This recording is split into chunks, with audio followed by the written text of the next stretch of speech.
Ya, Assalamualaikum warahmatullahi wabarakatuh. Waalaikumsalam. Ya, silakan. So, Narid. ya Bapak. Ya, baik karena Pak Elan sudah hadir ya di tengah-tengah kita semua. Saya mulai saja. Bismillahirrahmanirrahim. Assalamualaikum warahmatullahi wabarakatuh. Alhamdulillah, alhamdulillahirrahmanirrahim. Wabihi nasta'inuhu wa ala umuri dunya waddin. Wassalatu wassalamu ala asrafil anbiya'i wal mursalin wa ala alihi wa sahbihi ajma'in amma ba'du. Rabbi shrah li sadri wa yassir li amri wahlul 'uqdatam min lisani yafqahu qawli. Ya, pertama-tama mari kita panjatkan puji dan syukur kehadirat Allah Subhanahu wa taala karena atas taufik dan hidayahnya kita dapat berkumpul dalam sore hari ini melalui Google Meet ini dalam melaksanakan kegiatan kajian hadis rutin. Salawat serta salam semoga selalu terlimpah curahkan kepada baginda alam yakni Habibana wa Nabiyana Muhammad sallallahu alaihi wasallam, kepada para keluarganya, kepada para sahabat, kepada para tabiin tabiat, dan insya Allah kepada kita selaku umatnya hingga akhir zaman. Baik, untuk membuka kajian hadis pada sore hari ini, mari kita membaca basmalah bersama-sama. Bismillahirrahmanirrahim. Saya juga izin kepada teman-teman semua untuk membacakan rangkaian kegiatan kali ini. Jadi mulai dari pembukaan tadi sudah dilaksana. Selanjutnya ada pematerian dari guru kita Pak Elan Sumarna. Dilanjut dengan diskusi. Jadi nanti teman-teman akan ada beberapa sesi baik yang ikhwan ataupun akhwat untuk bertanya, baik yang dalam Google Meet ataupun nanti di yang live stream seperti itu. Dan ditutup dengan penutupan, kurang lebih seperti itu. Baik, langsung saja kita kepada kegiatan inti kita pada sore kali ini, yakni pematerian dari guru kita Pak Elan Sumarna. Kepada beliau dipersilahkan. Baik, Bismillahirrahmanirrahim. Assalamualaikum warahmatullahi wabarakatuh. Innal hamdalillah nahmaduhu wa nasta'inuhu wa nastaghfiruh wa na'udzu billahi min syururi anfusina wa min sayyiati a'malina. May yahdihillahu fala mudhillalah wa may yudhlil fala hadiyalah. Asyhadu an la ilaha illallah wahdahu la syarikalah wa asyhadu anna Muhammadan abduhu wa rasuluhu wa nabiyya ba'dah. Allahumma shalli wa sallim ala sayyidil mursalin Muhammadin wa ala alihi wa sahbihi ajma'in. Amma ba'd.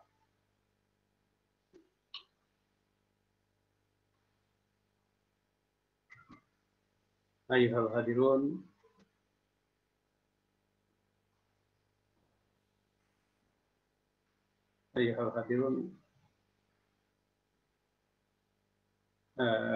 rahimakumullah.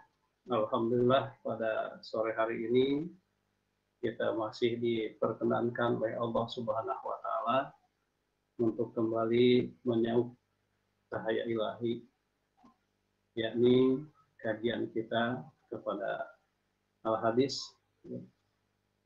yang pada kesempatan ini kita masuk kepada bab tentang ja'a fil ilmi wa qul rabbi zidni ilman. Ini bab yang disampaikan oleh Imam Bukhari, itu bab tentang tentang babun, itu tentang bab ma ja'a fil ilmi, perkara tentang ilmu, wa qul rabbi zidni ilman, dan doa tentang rabbi zidni ilman. Nah, itu.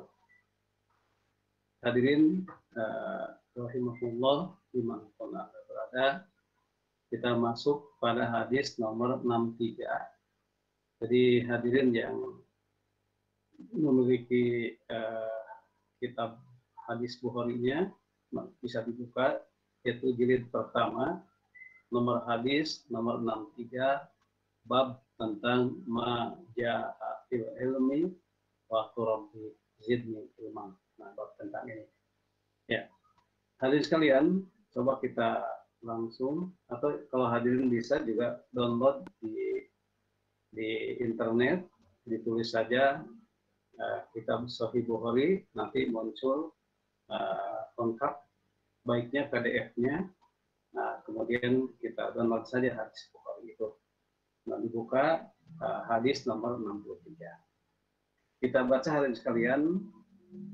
Hadatsana menceritakan kepada kami. Nah ini. Jadi kita baca hadatsana menceritakan kepada kami siapa? Abdullah bin Yusuf. Nah, gitu. Itu Abdullah bin Yusuf.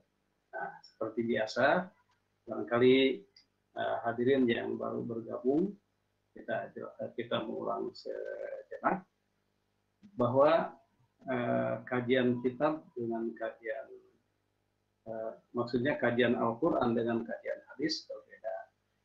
Kalau kajian Al-Quran tafsir begitu ya, kita langsung dihadapkan kepada nas atau pada teks dari Al-Quran itu sendiri. Sementara kalau kajian hadis, sebelum masuk kepada teks hadisnya atau pada matan hadis, kita akan berhadapan dulu dengan rawi dan sanad. Nah, alasannya apa? Alasannya karena otentisitas hadis itu dilihat dari rawi dan sanadnya. Sementara otentisitas Al-Quran, karena Al-Quran itu semenjak awal dituliskan, gitu, pada zaman Nabi sudah dituliskan, sehingga otentisitas Al-Quran itu memang ada tulisannya. Dari awal ada bukti-bukti sejarahnya berupa tulisannya. Begitu.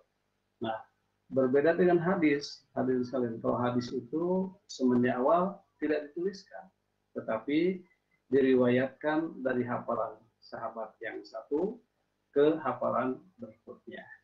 Sehingga dengan demikian, untuk menelaah otentisitas hadis itu dilihat dari dilihat dari rawi dan sanadnya. Seberapa jauh rawi dan sanadnya, maka sejauh itu pula keotentisitasan daripada rawi dan sanad itu bisa diperhatikan. Ya. Nah, baik hadirin sekalian, kita lanjutkan di sini. Hadatsana telah menceritakan kepada kami. Nah, kami di sini adalah Imam Bukhari. Itu kami di sini adalah Imam Bukhari. Gitu. Jadi ketika Imam Bukhari itu menuliskan hadis di dalam kitabnya Sahih Bukhari, dia merujuk kepada gurunya yang telah meriwayatkan kepadanya. Nah, dia katakan hadatsana telah menceritakan kepada kami siapa? Abdullah bin Yusuf. Nah, berarti beliau adalah gurunya. Gitu. Nah, qala berkata siapa? Itu Abdullah bin Yusuf. Nah, Abdullah bin Yusuf berkata di sini adalah dalam rangka juga mempertanggungjawabkan periwayatannya. Kata beliau, hadatsana telah menceritakan kepada kami siapa Alais. Lais. Berarti Lais ini adalah gurunya daripada Abdullah bin Yusuf. Nah, Lais ini an Sa'id mendapatkan hadis ini adalah dari Sa'id Al-Maqburi. Nah, jadi dari Sa'id, beliau itu adalah Al-Maqburi, dikenal juga dengan nama Al-Maqburi. Kemudian Al-Maqburi juga mendapatkan hadis ini adalah an Syarik, dari Syarik bin Abdullah bin Abi Namr. Nah, dari Syarik bin Abdullah bin Abi Namr. Ya. Nah, Syarik bin Abdullah bin Abi Namr ini, annahu beliau sami'a mendengar Anas bin Malik, mendengar Anas bin Malik, seorang sahabat yang tentu berjumpa dengan Rasulullah Shallallahu Alaihi Wasallam. Yaqul, dia berkata begini. Nah, Anas mengilustrasikan sesuatu kejadian pada zaman Nabi maksudnya ya. Yaqul, dia berkata begini.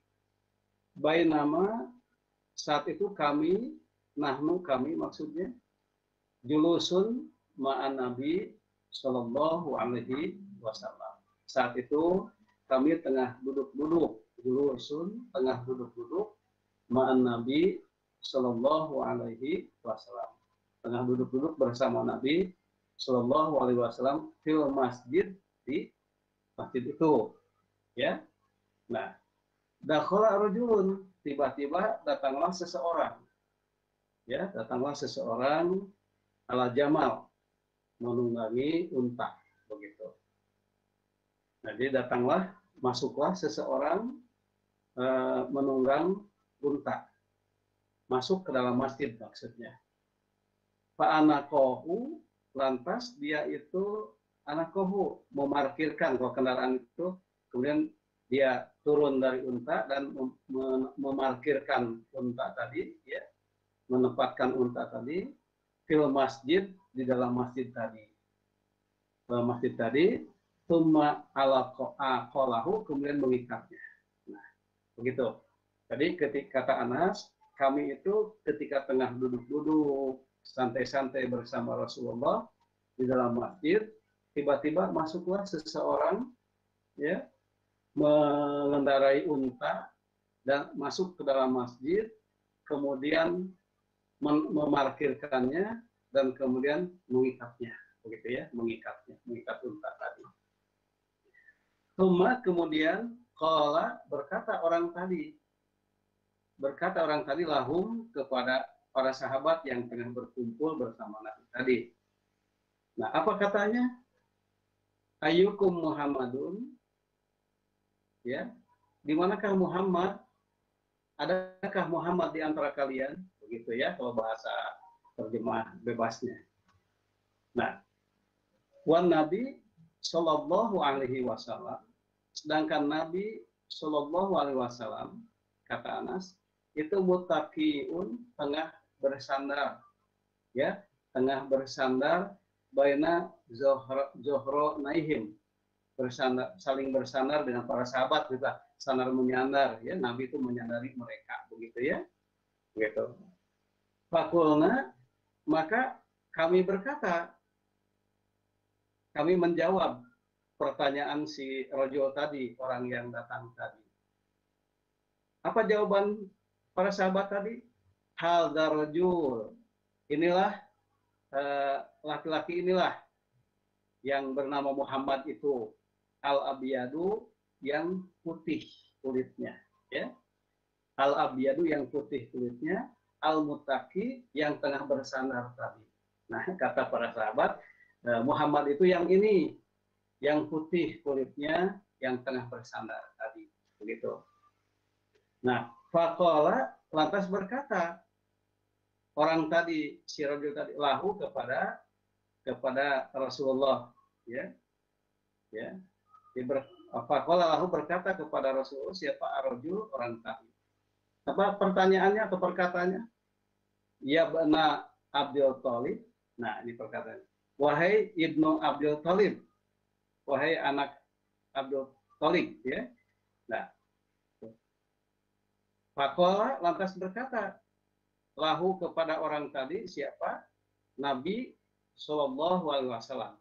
Nah, jadi ketika orang tadi berkata ini, ya ibnu Abdul Thalib, wahai anak Abdul Thalib, ya, gitu.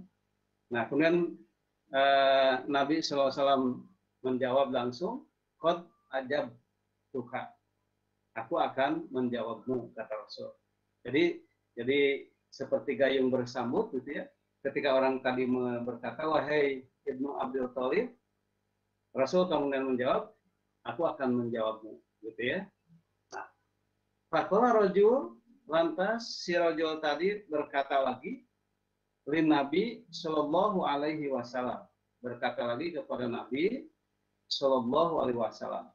Nah, si rajul tadi berkata lagi kepada Nabi Sallallahu Alaihi Wasallam, kata orang tadi, ini sesungguhnya aku sa'iluka, akan bertanya kepadamu, famusyaddidun, dengan pertanyaan yang syadid, ya, pertanyaan yang bukan keras di sini, ya, pertanyaan yang tegas, gitulah. Alaika, kepadamu, fil mas'alati, tentang suatu masalah, ya.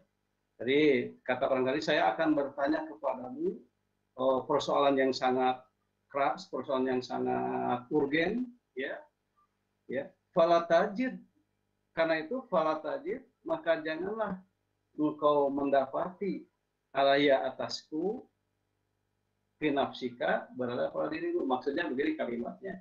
Karena pertanyaan itu sangat urgen, sehingga disampaikan dengan sepertinya tanpa etika, langsung bertanya begitu ya.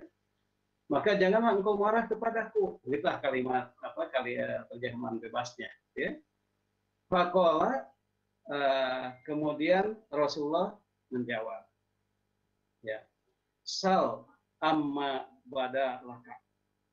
Tanyakanlah amma bada laka sesukamu. Begitulah ya terjemahan bebasnya. Tanyakanlah sesukamu, begitu. Faqala, lantas kemudian orang tadi bertanya, as'aluka birabbika wa rabbi man qablaka. Ya. As'aluka, aku akan bertanya kepadamu Muhammad, birabbika, demi Tuhanmu, wa rabbi man qablaka, dan demi Tuhan orang-orang sebelummu.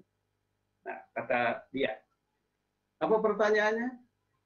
Allahu, apakah Allah, arsalaka, apakah Allah yang telah mengutusmu, ilan nasi, kepada manusia, kulluhum, seluruh.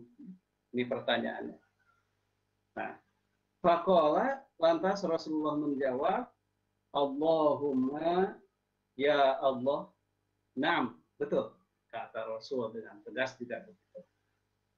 Qala, lantas orang tadi bertanya lagi, ansyuduka, aku pun akan bertanya lagi kepadamu, billahi, demi Allah, kata orang tadi. Pertanyaannya apa? Pertanyaannya ini, Allahu amaroka, apakah Allah yang memerintahkanmu an-nusolliya, untuk kami sholat, as-sholawatil khamsa, yaitu sholat 5 kali, fil yaumi wal lailati, pada siang dan pada malam hari, gitu ya. Apakah Allah yang memerintahmu untuk kami sholat 5 waktu sehari semalam? Itulah terjemahannya ya. Nah, qala, kemudian Rasulullah menjawab, Allahumma, ya Allah, na'am, betul. Ya. Qala, kemudian orang tadi bertanya lagi. Ansyuduka, aku akan bertanya lagi kepadamu, billahi, demi Allah. Allahu, apakah Allah, amaroka, yang memerintahkanmu, an-nasuma, untuk saum, hadza syahr, di bulan ini, ya. Nah, untuk saum pada bulan ini, minasana, dari tahun ini. Jadi terjemahan bebasnya, apakah Allah pula yang memerintahkanmu untuk kami saum pada bulan ini, di tahun ini, gitu. Apa jawab Nabi? Allahumma, na'am, ya Allah, benar. Ya. Kalau tadi, kemudian orang tadi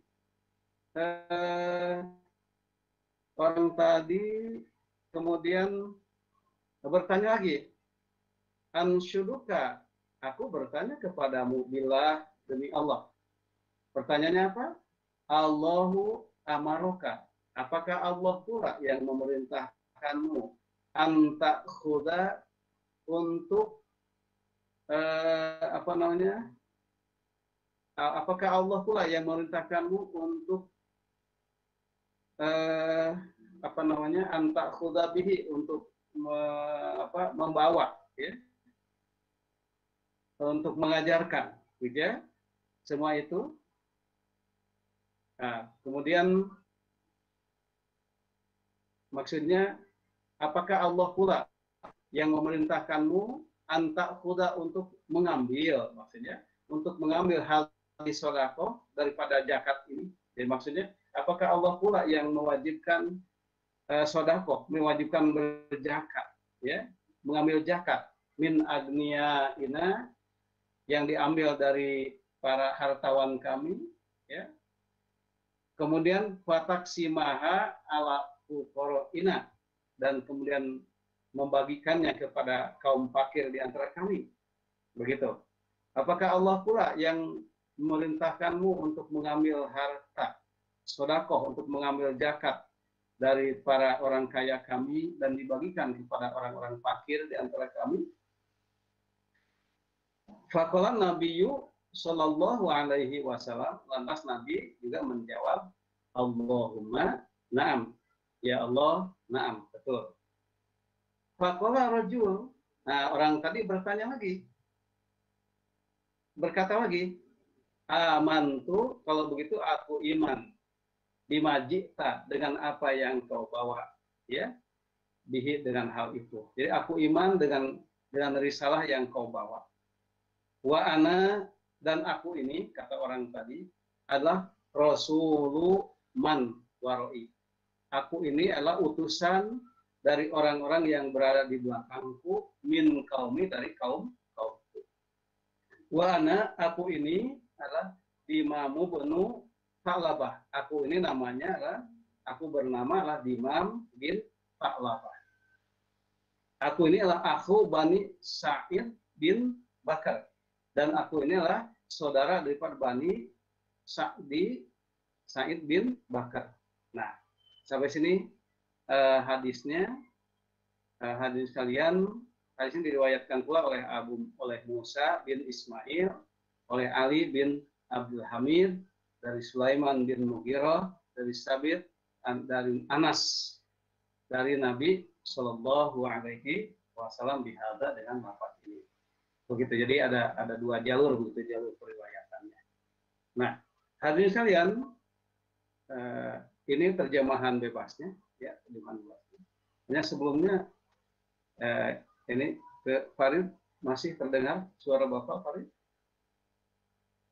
Masih Bapak? Masih ada. Ya, masih ya. Alhamdulillah.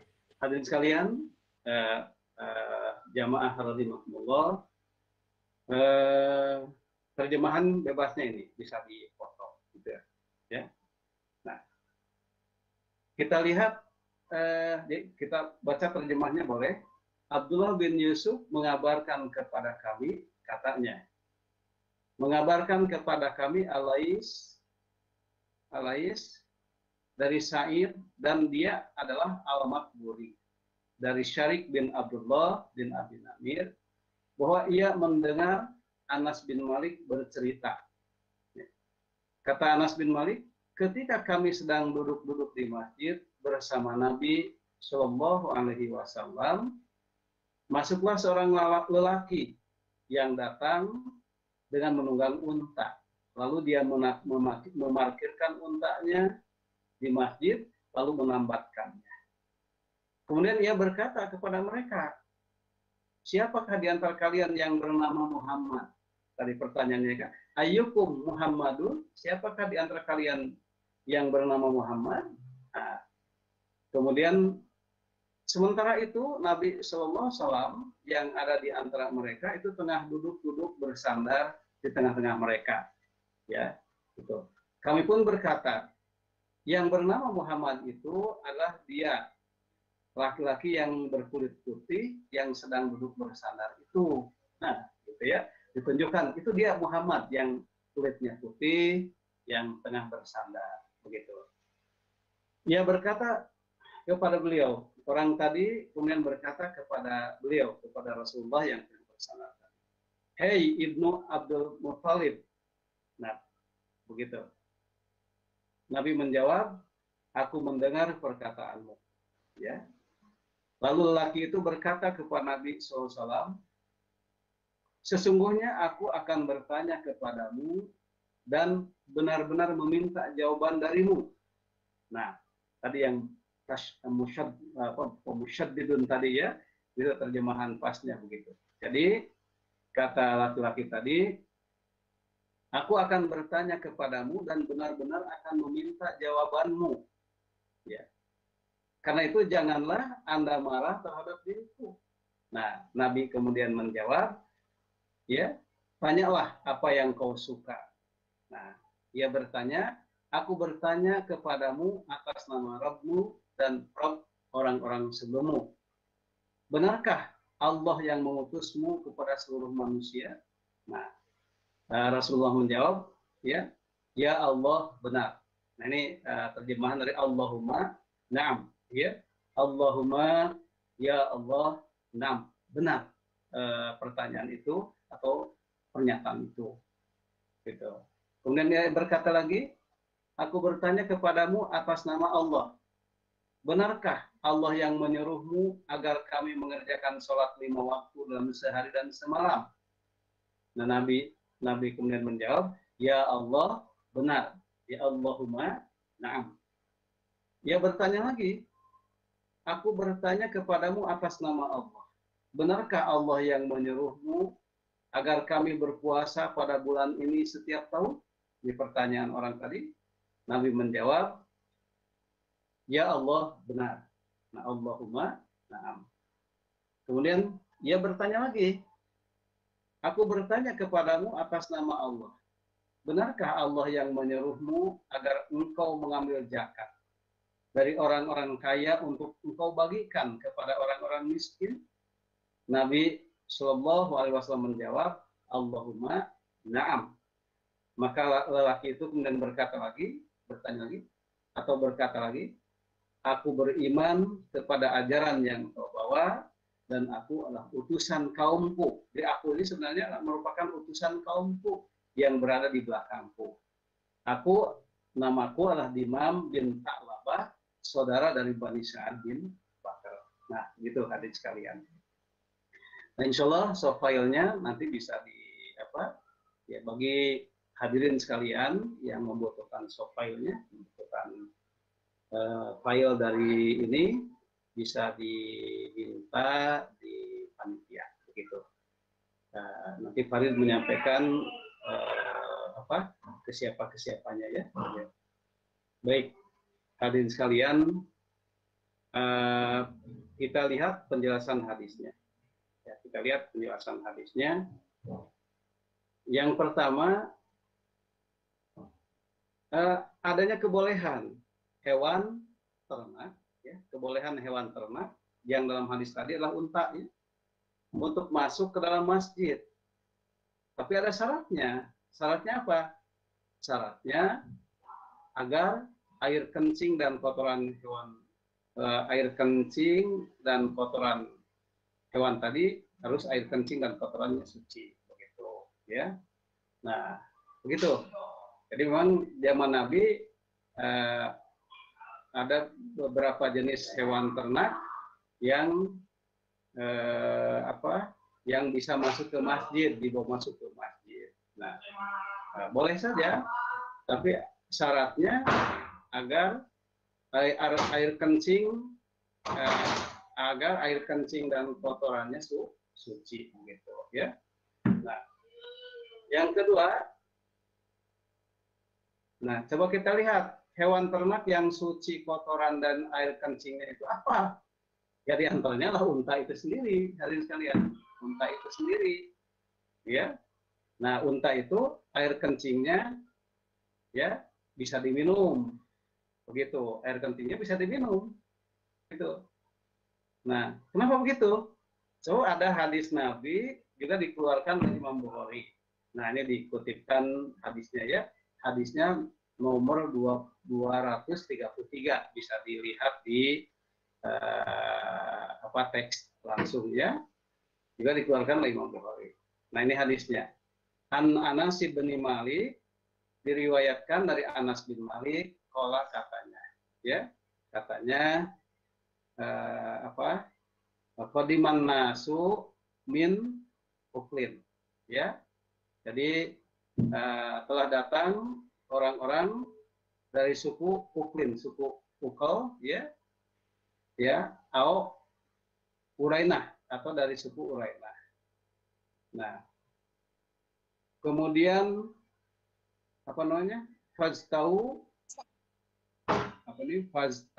ya, mereka itu sakit, ya, sakit al-Madinah, di kota Madinah.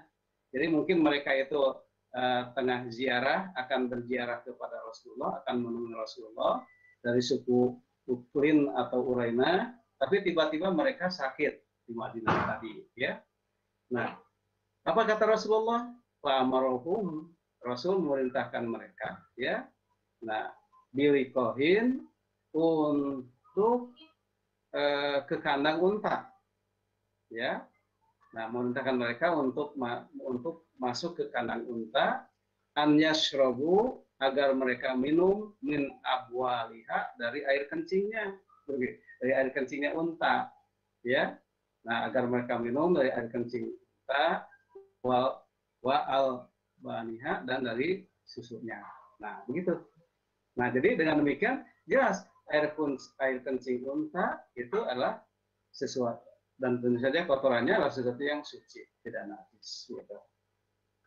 Nah, poin yang ketiga ini sekalian, coba kita lihat, ya, Masjid Nabi Shallallahu Alaihi Wasallam sangat luas, ya, luas dan besar. Jadi pada zaman itu Masjid Nabi itu luas dan besar.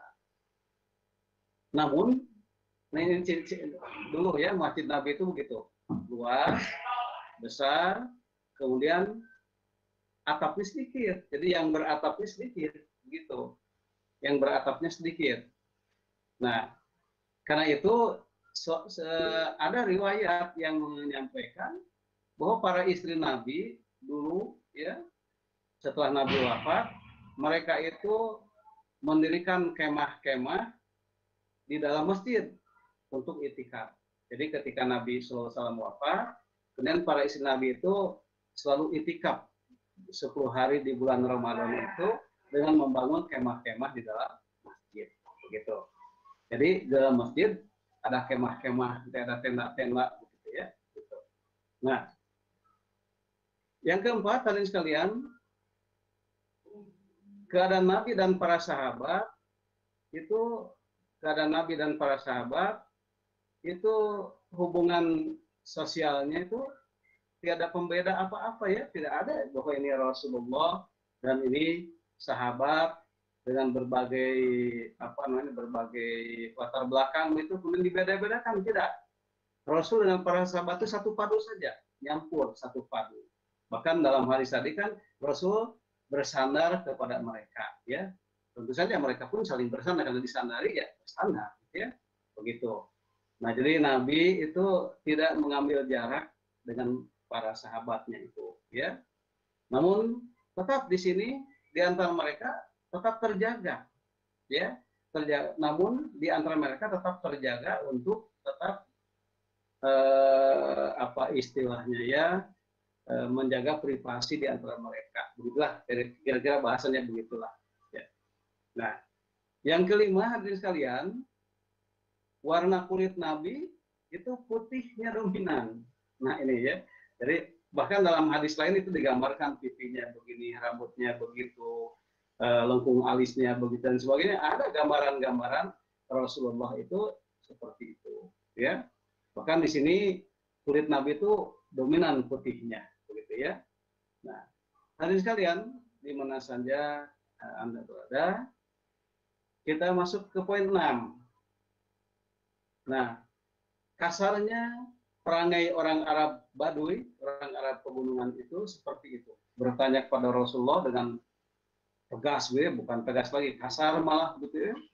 Namun hal itu tidak menyebabkan Nabi berubah pelayanannya kepada mereka. Jadi orang yang katakanlah kasarnya tidak beretika itu datang Nabi kemudian melayaninya dengan penuh dedikasi, begitu dan lain sebagainya, gitu. Nah, kemudian hadirin sekalian, yang nomor 7, orang-orang musyrik yang pada satu dimam tadi, orang tadi itu kan adalah orang musyrik awalnya, ya. Nah, ini mengakui tentang kerububiahan Allah Subhanahu wa taala, gitu ya. Jadi orang-orang jahiliyah di zaman Nabi itu, ya, orang yang belum masuk Islam, itu juga mengenal siapa Allah, ya. Nah, tentu saja Allah dalam perspektif mereka adalah sebagai pengakuan daripada kerububiahannya, pengakuan dari kerububiahannya, ya. Nah, kita lihat umpamanya dalam Quran surat Al-Ankabut ayat 61, ya. Allah Subhanahu wa taala berfirman, nah, di sini dijelaskan walain sa'altahu. Nah, pasti engkau bertanya kepada mereka Muhammad, nah ya, man khalaqas samawati wal ard. Ini ya. Jadi pasti jika engkau bertanya kepada mereka Muhammad, man khalaqas wal ard, kepada mereka itu, kepada orang-orang musyrik tadi, ya.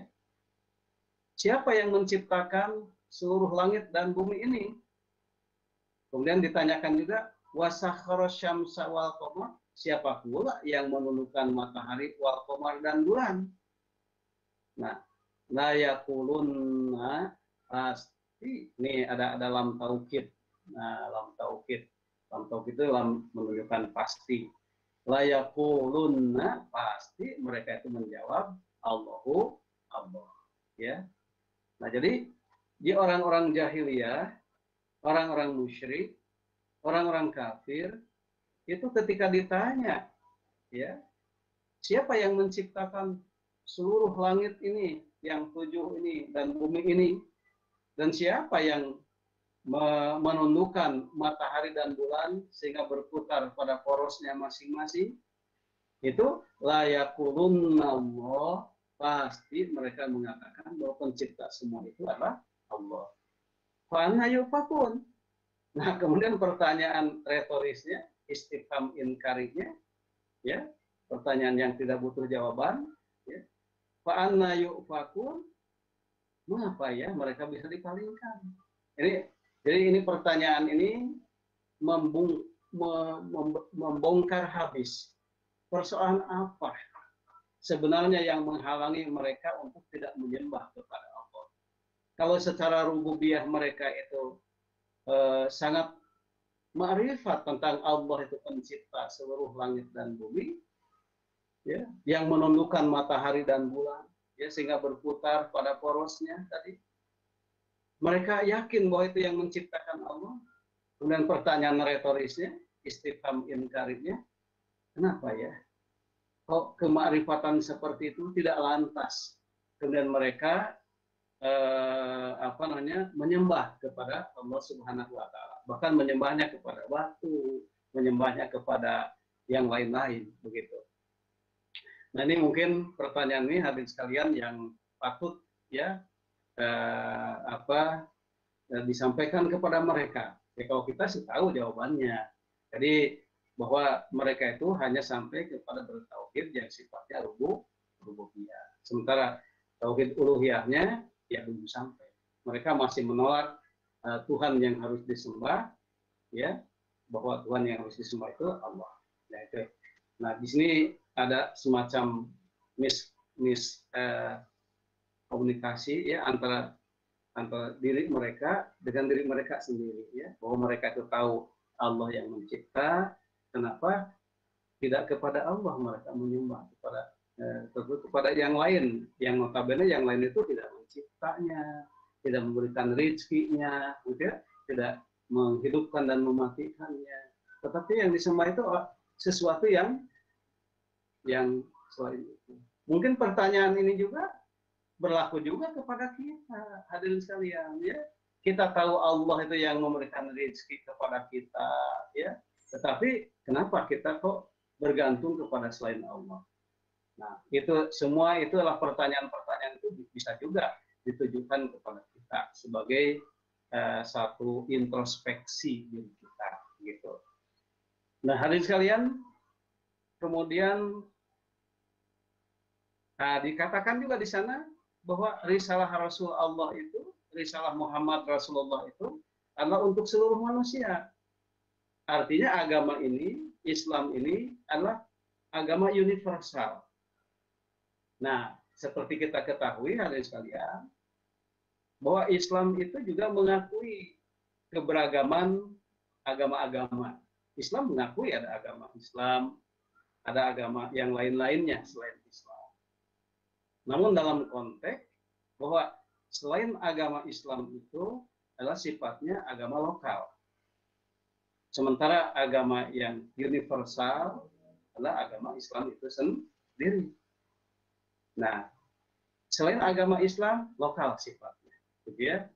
Begitu lokal sifatnya, dan tentu saja sudah terhapus oleh agama berikutnya itu agama Islam sendiri. Jadi datang timbul tenggelamnya agama itu tidak lain dan tidak bukan merevisi satu dengan yang lainnya. Seperti sama aja dengan undang-undang atau hukum yang ada baik dalam kenegaraan ataupun dalam hal lainnya, bahwa kalau undang-undang itu sudah tidak sesuai dengan perkembangan zaman dan waktu, ya harus dirubah, harus diganti dengan undang-undang berikutnya. Nah, undang-undang yang pertama otomatis terhapus ketika muncul undang-undang, kan begitu persoalannya. Jadi hadirin sekalian, jadi risalah Rasul ini, Rasulullah Muhammad SAW itu adalah untuk seluruh manusia, bukan untuk sebagian, untuk orang Arab saja, bukan, tapi untuk seluruhnya. Nah, kemudian yang 9, hadirin sekalian, coba kita lihat, ya, diperbolehkannya untuk menegaskan jawaban yang benar dengan ucapan Allahumma na'am. Ini contoh, ya, contoh dari Rasulullah. Kalau kita ditanya sesuatu yang itu benar, maka ketegasan yang paling tegas itu sebagaimana dicontohkan oleh Rasul, jika memang yang ditanyakan itu benar. Kata Rasul, Allahumma na'am. Betul, kata Rasul, gitu ya. Nah, kemudian juga di sini juga diungkapkan adanya rukun Islam, ya, tentang sholat, zakat dan saum tadi, begitu ya. Zakat, saum. Dan itu juga adalah merupakan penegasan-penegasan dari teks-teks hadis yang lainnya tentang rukun Islam, gitu. Nah, kemudian berikutnya dari hadis ini kita bisa ambil pelajaran tentang zakat. Bahwa zakat itu adalah ta'khudhu, diambil min agnaina. Nah, kalimatnya tak engkau ambil dari orang-orang kaya di antara kita, ya, untuk dibagikan kepada orang-orang miskin. Begitu kan? Nah, jadi dengan demikian hadirin sekalian, jadi zakat untuk orang kaya, maksudnya mereka yang kekayaannya, nah ini definisinya harus jelas ya, bahwa zakat itu untuk orang kaya, nah yaitu mereka yang kekayaannya sampai pada nisab zakat. Jadi ya, orang kaya itu mereka yang kekayaannya sampai pada ukuran kebolehan dia untuk berzakat, nisab zakatnya, ya. Itu dengan emas itu ya. Ada beberapa pendapat, ada yang 93 gram emas, ada yang berapa, di beberapa pendapat, ya. Nah, orang yang seperti ini, orang yang kekayaannya itu sudah sampai pada nisab zakat, tentu artinya dia bukan orang miskin. Nah, begitu ya. Nah, gitu ya. Miskin kalau begitu adalah mereka yang tidak memiliki kemampuan untuk mencukupi dirinya sendiri dari tanggungannya. Nah, ini ada definisi ya, supaya kita jelas membedakan mana kaya, mana miskin. Jadi kalau orang kaya itu adalah mereka yang kekayaannya sampai pada nisab zakat. Nah, jadi kalau kekayaannya, akumulasi dari kekayaannya itu sampai pada nisab zakat, maka dia kaya. Begitu. Nah, kemudian yang disebut dengan miskin adalah mereka yang memiliki kemampuan untuk mencukupi dirinya sendiri dari tanggungannya. Jadi miskin itu adalah mereka yang tidak memiliki kemampuan. Nah, miskin itu orang yang tidak memiliki kemampuan untuk mencukupi kebutuhan dirinya dan tanggungannya. Jadi kalau penghasilannya itu tidak mampu mencukupi kemampuan dirinya dan tanggungannya, itu miskin. Sementara orang fakir adalah mereka yang kekayaannya tak sampai pada nisab. Nah, begitu. Ya, orang fakir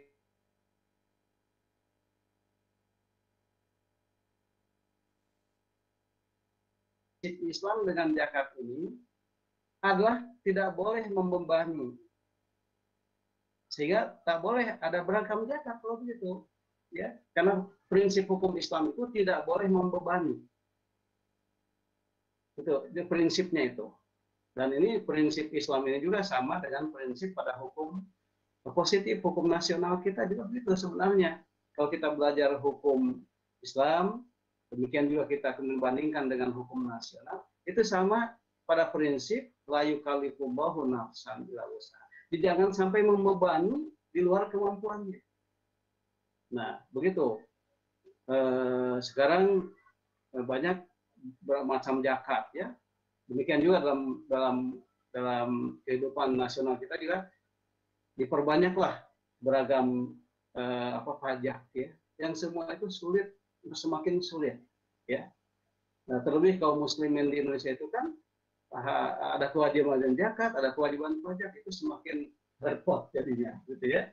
Nah, hadirin sekalian, jadi hal itu juga menyalahi kaidah tentang tidak bolehnya membebani diri kita itu ya. Tidak boleh membebani di luar kemampuan. Nah, yang ke-12 hadirin sekalian, bolehnya memberikan zakat pada satu mustahik. Jadi bolehnya memberikan zakat pada satu mustahik saja. Nah, kan mustahik itu ada 8. Ya. Mustahik itu ada 8. Jadi kalau memang dengan satu solusi itu si mustahik A pada asnaf A itu memang bisa selesai dengan solusi zakat, tutup saja. Jangan sampai dibagi-bagi. Ya, kalau prinsip bagi-bagi itu supaya rata, nah kita ada zakat sekian dibagi-bagi untuk 8 asnaf supaya rata, itu tidak adil. Sebab tidak akan menyelesaikan masalah. Zakat itu harus menyelesaikan masalah. Jadi kalau bisa tahun berikutnya itu orang itu menjadi mujaki, bukan yang menerima zakat lagi. Harusnya begitu. Sehingga pada zaman Umar bin Abdul Aziz itu kan sulit untuk mencari 8 asnaf itu sulit, karena semua tiba-tiba berubah menjadi mujaki, menjadi orang yang berzakat, karena memang zakatnya betul-betul dijadikan solusi, bukan bagi-bagi begitu, bukan. Jadi punya ini supaya adil, perasaan kita supaya adil, ya bagi-bagi ke 8 asnaf aja begitu. Tidak begitu. Dalam hadis ini dicontohkan, ya sudah, kalau memang si fakir itu butuh, ya sudah tutup aja. Gitu. Nah, tetapi dengan catatan dia harus meniatkan diri untuk kemudian pada berikutnya menjadi mujaki. Begitu. Nah, kemudian kesimpulan yang terakhir dari hadis tadi, hadis kalian, bolehnya kita memperkenalkan diri. Nah, jadi orang yang datang pada Rasulullah itu, memperkenalkan diri. Saya inilah Imam bin Sa'labah. Ya, nah begitu. Hadis kalian, jamaah rahimakumullah, mungkin itu sekilas daripada penjelasan hadis tadi, ya, mudah-mudahan ada manfaatnya dan bisa kita diskusikan hari ini. Jadi hadirin yang ada di Meet bisa nanti bertanya langsung atau menulis di kolom chat, atau yang hadirin yang ada di TV UPI boleh menulis juga, nanti dibacakan tulisannya oleh saudara moderator. Demikian, Farid, silakan untuk dipandu acara berikutnya. Ya, baik. Terima kasih. Alhamdulillah, Masya Allah sekali itu tadi pematerian dari guru kita, Pak Elan Sumarna. Selanjutnya kita masuk ke dalam sesi diskusi. Sudah ada yang bertanya di dalam Rumit dari Penny Nur Islami Dini. Bismillah. Assalamualaikum warahmatullahi. Izin bertanya, jika ada orang kaya yang berzakat, tapi zakatnya itu berasal dari harta yang haram, seperti harta riba dan lain sebagainya. Apakah harta zakatnya itu tetap haram bagi yang menerimanya atau bagaimana ya Pak? Ya, bagus sekali pertanyaannya dari Penny tadi. Hadis sekalian, memang berzakatlah dengan harta yang halal tentunya. Tidak boleh berzakat dengan harta yang haram. Ya, harta hasil riba tentu saja ribanya sendiri sudah haram. Ya, kan kita berzakat itu adalah untuk keberkahan harta kita. Betul, berarti memang syarat pertama dari mujaki adalah tadi nisab dulu, apakah harta kita sudah nisab? Enggak, begitu. Nah, artinya memang harus dipilah dulu. Adakah harta yang haram nempel kepada harta kita nggak? Itu disisihkan dulu begitu ya. Tentunya dengan catatan mungkin kita lengah apa-apa sehingga kita tiba-tiba terlibat untuk melakukan harta yang haram tadi ya, dan kita segera bertobat. Jadi dengan zakat itu kita bisa menganalisa diri juga. Ternyata ada harta haram yang nempel begitu ya. Oleh karena itu segera tobat dan segera diukur, diambil dari jumlah harta kita ini, diambil salah satu bagian harta yang haram tadi. Nah setelah itu coba diukur dengan emas yang ada yang mengatakan 93 gram emas ya. Nah, kalau melebihi setara atau melebihi dari itu berarti sudah ada kewajiban untuk mengeluarkan zakat mal gitu. Ya. Jadi tidak boleh. Ya. Yang menerimanya tentu saja. Kan kalau yang menerimanya kan mungkin tidak tahu ya, yang menerimanya tidak tahu apa, dan tidak etis juga ini. Tidak etis juga. Misal ada orang yang berzakat ke bas ya, kemudian bas itu mengantarkan zakat itu kepada beberapa orang. Tiba-tiba orang itu meneliti, ini hartanya dari mana? Tidak etis juga, ya.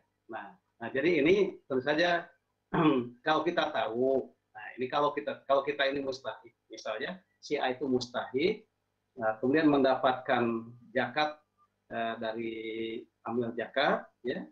Nah, tapi tahu bahwa itu adalah harta hasil apa gitu ya, haram. Nah, seperti kalau kita tahu, ya. Terkecuali kalau kita tidak tahu. Ya. Nah, begitu. Baik, Farid, silakan.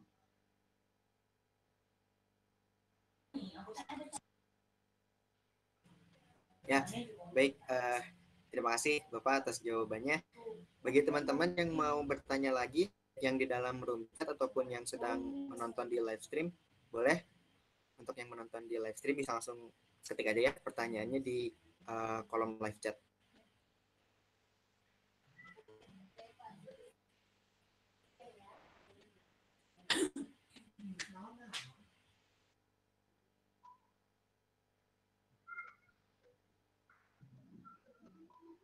Ya, silakan. Farid barangkali dari wasit juga nggak apa-apa. Dari wasit juga nggak apa-apa. Misalnya ada titipan dari siapapun, ya nanti jadi hadirin sekalian boleh kajian kita ini dibagi-bagi linknya ke siapapun, ke teman-teman kita, ke grup-grup kita, boleh silakan. Demi supaya dakwah kita ini tersebar luas. Ya, alhamdulillah memang karena ada teman-teman kita yang di luar negeri juga, coba kita bagikan linknya kepada mereka. Alhamdulillah mereka merespon dan ya memberikan penilaian kepada acara kita, terutama terkait dengan masalah diterimanya di mereka ya, ada yang Saudi, ada yang Qatar, ada yang Jepang gitu. Ya, memang penerimaannya ada yang baik, ada juga yang katanya suaranya kurang dan lain sebagainya. Ya, alhamdulillah. Ini masukan ke manajemen TV UPI ya, bahwa ternyata memang ya kondisi itu ya, untuk menyempurnakan. Tetapi kalau di mute katanya relatif baik-baik saja, ya walaupun jauh. Ya. Silakan, Farid, ada lagi? Ya, dengarkan lagi untuk teman-teman baik yang di dalam Google Meet ataupun yang sedang menonton di dalam live stream. Barangkali ada yang ingin ditanyakan, dipersilakan baik Ikhwan ataupun Akhwat. Alhamdulillah, kesepuhan Pak Farid itu ada Pak Ustadz Jaja. Oh iya Bapak. Alhamdulillah, Pak Ustadz Jaja, bangga. Menarik. Alhamdulillah, Pak Ustadz Jaja, alhamdulillah. Semoga di haturanan kami memberikan inspirasi kepada kita semua. Alhamdulillah. Turun. Assalamualaikum warahmatullahi wabarakatuh. Waalaikumsalam warahmatullahi wabarakatuh. Sangat gembira bahwa masih berlangsung pengajian kita tentang Sahih Bukhari Muslim. Mudah-mudahan semangat terus walaupun dalam kondisi COVID-19. Alhamdulillah. Kelihatannya jumlah pesertanya makin banyak ya. Alhamdulillah. Ikut gembira sekali. Saya sebetulnya ada jadwal ngajar tapi kangen pengen ketemu. Alhamdulillah. Atur Ustaz Jaja. Jazakallah. Tadi ada hal yang menarik mungkin bisa sedikit diperdalam Ustadz. Tadi tentang kencing unta. Ya. Dianggap tidak najis. Apa bisa dianalogikan ke binatang-binatang halal yang lain? Misalnya kambing, sapi, dan sebagainya. Apakah termasuk yang dibolehkan kalau kita kecipratan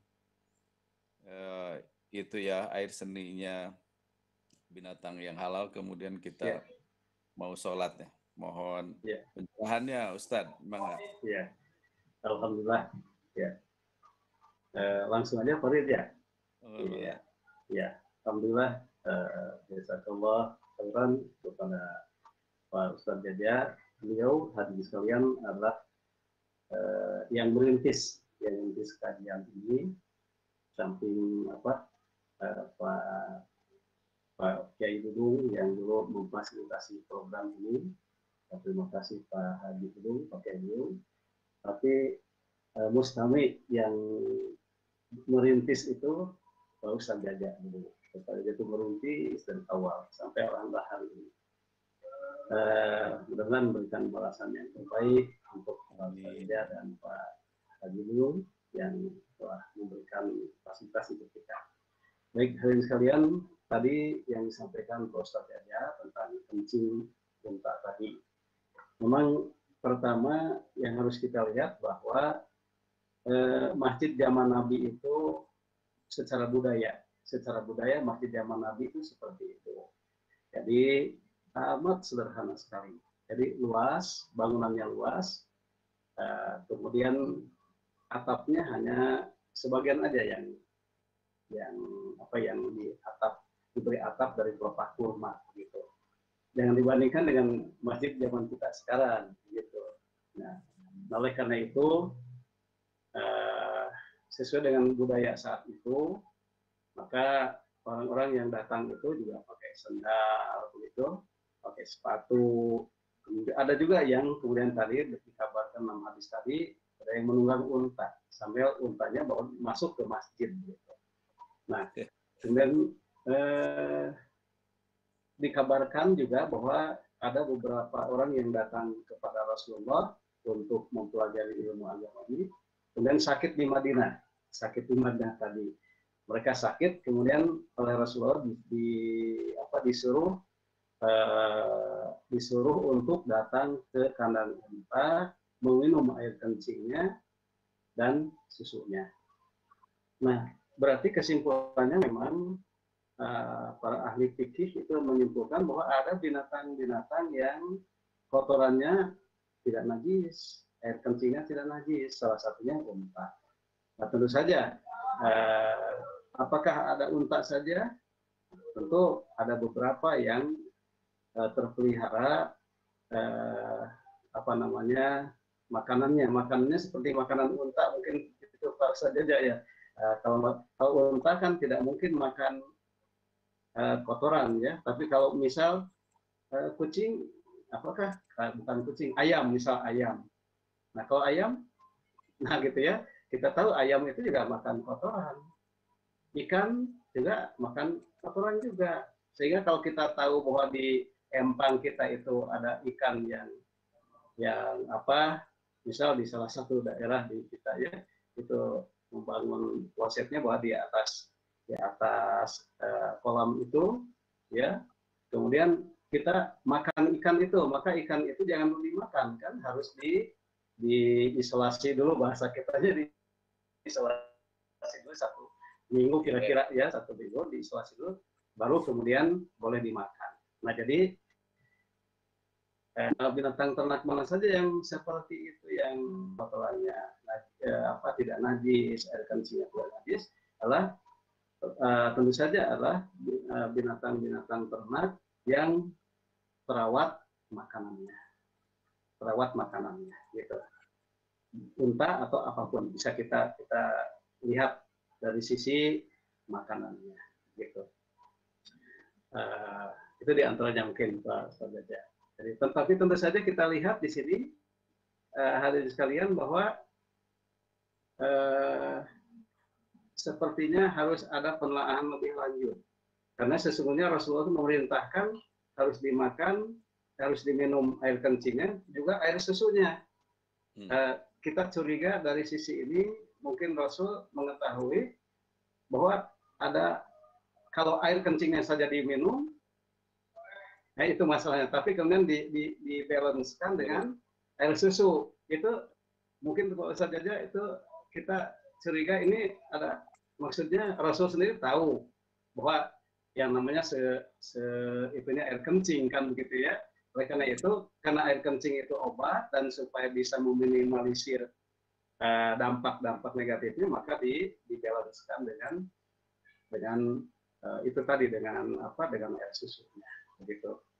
Namun juga hadirin sekalian, ini tentu saja hadis ini sifatnya muqayyad, dalam arti terkhususkan pada orang-orang tertentu dengan penyakit tertentu yang hanya obatnya itu, gitu, yang hanya obatnya itu. Jadi tidak bisa kita memukul rata, oh kita nih lagi sakit apa, sudah minum air kencing unta, gitu. Ini tentu saja sifatnya muqayyad. Jadi muqayyad itu harus ada penelaahan lebih lanjut antara ini mungkin terus saja kita harus ada tim, ya, tim dari dinia, tim dari dari kedokteran, tim dinia menyampaikan ini hadis-hadisnya, tim dari kedokteran menelaah lebih jauh itu dari seperti begitu.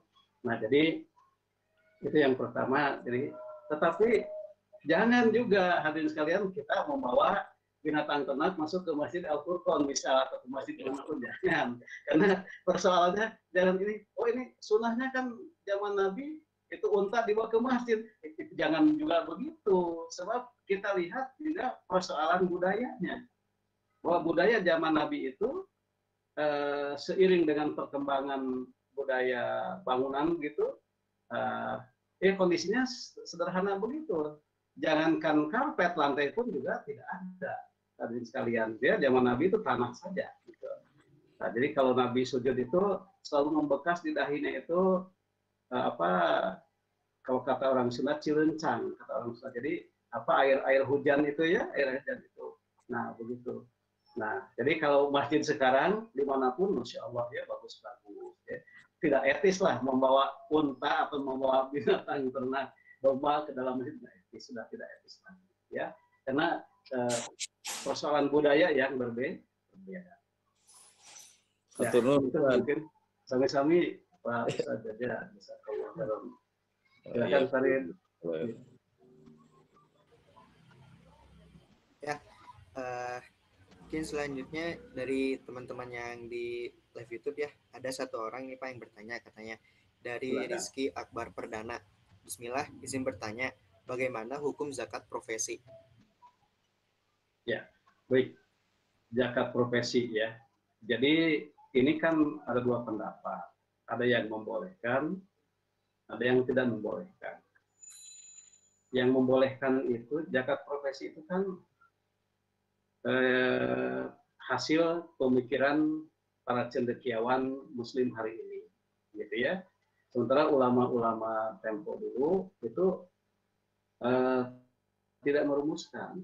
Nah, ulama-ulama dahulu kan hanya sebatas sesuai dengan tuntunan. Hanya sebatas sesuai dengan tuntunan, ada zakat mal, kemudian zakat fitrah, kemudian zakat hasil panen, ya, zakat perdagangan, begitu. Tidak ada zakat profesi, gitu.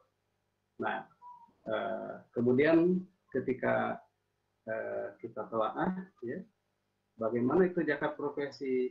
Artinya katanya banyak yang penghasilannya besar, tetapi lepas dari zakat, bukan lepas dari zakat, sebenarnya zakatnya hanya 2,5% gitu ya. Nah, mestinya mereka mendapatkan zakat lagi. Kemudian para cendekiawan kita ini benar merumuskan zakat profesi kan gitu ya. Nah, hadirin sekalian, ada hal yang harus kita perhatikan, bahwa yang harus kita lakukan itu dalam soal zakat ini adalah bagaimana membangun manajemennya yang benar. Jadi manajemen zakat ini yang harus diperbaiki, bukan menambah jenis zakat, begitu.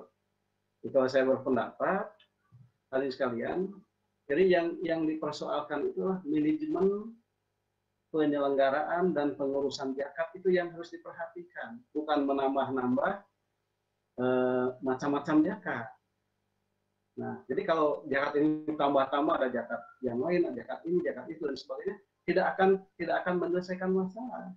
Kenapa? Selama manajemennya tidak disempurnakan, begitu. Nah, jadi tetapi kalau manajemennya kita maksimal, insya Allah, ya zakat yang ada saja sudah selesai. Dengan zakat fitrah saja kalau itu manajemennya bagus, selesai sudah. Begitu. Apalagi kalau kita sudah mampu memaksimalkan zakat mal dan lain sebagainya. Begitu. Jadi kita ini terjebak pada persoalan kok sekarang banyak orang yang kaya secara profesi, tetapi kita bisa menariknya sedikit. Kenapa begitu? Kan boleh-boleh saja orang itu punya daya beli yang banyak, yang besar, gitu kan? Boleh-boleh saja dia itu kaya. Yang penting dia bisa mengeluarkan zakat. Nah, jadi oleh karena itu prinsip dalam hukum Islam itu adalah la yukallifullahu nafsan. Jadi tidak boleh membebani. Ya. Jadi yang harus diperhatikan itu adalah manajemen penyelenggaraan dan manajemen pengurusan zakat itu yang harus diperbaiki, bukan menambah jenis-jenis zakat. Mungkin itu salah satu pendapat dari saya, hadirin sekalian, dengan tentu tidak mengabaikan pendapat dari ulama-ulama kita yang tentu saja yang sudah malang melintang ilmu. Silakan Farid. Ya baik, ya Pak, karena waktu sudah menunjukkan pukul 5 lebih 10 ya Pak, waktunya sudah habis. Untuk teman-teman semua, mungkin masih banyak ya pertanyaan barangkali itu kan dari teman-teman semua, tapi mohon maaf karena keterbatasan waktu, maka mesti kita akhiri gitu untuk kegiatan kajian Sahih Bukhari pada sore hari ini gitu. Saya selaku moderator mengucapkan banyak sekali terima kasih kepada teman-teman semua, baik yang ada di dalam Google Meet maupun yang menonton di dalam live streaming. Juga terima kasih kepada guru kita Pak Alan Sumarna yang telah memberikan ilmunya pada sore kali ini gitu kan, yang insya Allah di mana ilmu ini bermanfaat bagi kita khususnya dan umumnya bagi lingkungan sekitar kita insya Allah. Maka dari itu mari kita tutup kegiatan kajian hadis Sahih Bukhari pada sore hari ini dengan membacakan hamdalah bersama-sama. Alhamdulillahirrahmanirrahim. Istighfar sebanyak-banyaknya. Astagfirullahaladzim. Doa kifaratul majelis. Subhanakallahumma wa bihamdika asyhadu an la ilaha illa anta astaghfiruka wa atubu ilaik. Atur nuhun Ustaz. Sami-sami Pak Ustaz, para Bapak, Ibu, dosen, para karyawan, masyarakat sekitarnya, terima kasih atas atensinya. Mudah-mudahan jadi amal soleh untuk semua kita. Amin. Assalamualaikum warahmatullahi wabarakatuh. Waalaikumsalam warahmatullahi wabarakatuh.